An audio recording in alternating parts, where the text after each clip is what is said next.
Doctor B.R.. Ambedkar স্বর্ণপদক ও মেধা পুরস্কার বিতরণী অনুষ্ঠান অনুষ্ঠিত। সারা রাজ্যের ৬,০০০ জন শিক্ষার্থী doctor B.R.. Ambedkar merit award এর জন্য নির্বাচিত। তার মধ্যে ৪ জন কৃতী শিক্ষার্থীকে স্বর্ণপদক, ২৫,০০০ টাকার চেক সহ সার্টিফিকেট প্রদান করা হয়।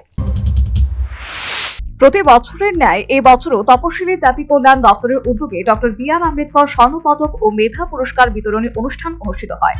বৃহস্পতিবার সুকান্ত অডিটোরিয়ামে অনুষ্ঠান চলাকালীন জনজাতি কল্যাণ দপ্তরের মন্ত্রী সুধাংশু দাস, বিধায়িকা মীনা রানী সরকার, পশ্চিম ত্রিপুরা জেলা পরিষদের ভারপ্রাপ্ত সভাধিপতি বিশ্বজিৎ শীল সহ শীর্ষ আমলারা উপস্থিত ছিলেন।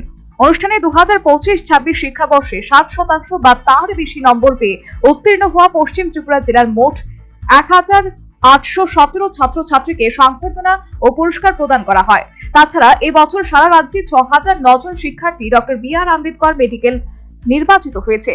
তাদের মধ্যে 4 জন কৃতী শিক্ষার্থীর হাতে স্বর্ণপদক, 25,000 টাকা মূল্যের চেক এবং সার্টিফিকেট তুলে দেওয়া হয়। সেই সাথে অন্যান্য শিক্ষার্থীদের হাতেও সার্টিফিকেট এবং নির্ধারিত অর্থ সহায়তা তুলে দেওয়া হয়। এদিন তপশিলি জাতি কল্যাণ দপ্তরের মন্ত্রী সুধাংশু দাস বলেন, কৃতী ছাত্রছাত্রীদের সম্মাননা প্রদানের মাধ্যমে সংশ্লিষ্টরা লেখাপড়ায় উৎসাহিত হবে।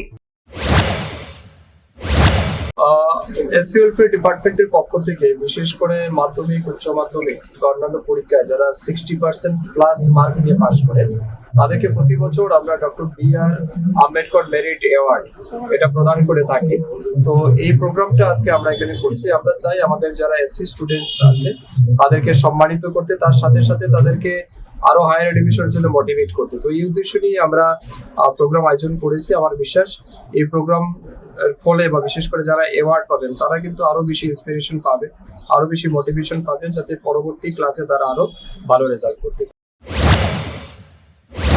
সেই সাথে তিনি বলেন, ডক্টর বি.আর. আম্বেদকর স্বর্ণপদক ও মেধা পুরস্কার কর্মসূচির মাধ্যমে 6ষ্ঠ থেকে 8ম শ্রেণীর শিক্ষার্থীদের 400 টাকা, 9ম শ্রেণীর শিক্ষার্থীদের 700 টাকা এবং 10ম শ্রেণী থেকে দ্বাদশ শ্রেণীর শিক্ষার্থীদের 1500 টাকা আর্থিক সহায়তা দেওয়া হচ্ছে। এছাড়াও গোল্ড মেডেল প্রাপ্ত শিক্ষার্থীদের জন্য 25,000 টাকা আর্থিক পুরস্কার দেওয়া হয়। ব্যুরো রিপোর্ট, নিউজ ভান্ডার।